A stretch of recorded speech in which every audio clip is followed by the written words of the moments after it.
Box office దగ్గర మొదటి వారంలో అండర్ పర్ఫామ్ చేసిన ఎన్టీఆర్, రితిక్ రోషన్ల వార్ 2 సినిమా అందుకోవాల్సిన టార్గెట్ ఇంకా కొండంత ఉండగా సెకండ్ వీక్ లో కూడా సినిమా గ్రోత్ ని చూపించలేకపోయింది.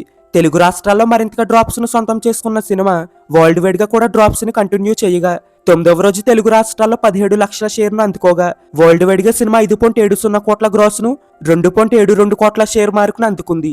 మొత్తం మీద 9 రోజుల్లో వరల్డ్ వైడ్ గా సినిమా సాధించిన కలెక్షన్ ను గమనిస్తే తెలుగు రాష్ట్రాల్లో 41.61 కోట్ల షేర్ను 60.80 కోట్ల గ్రాస్ ను అందుకుంది.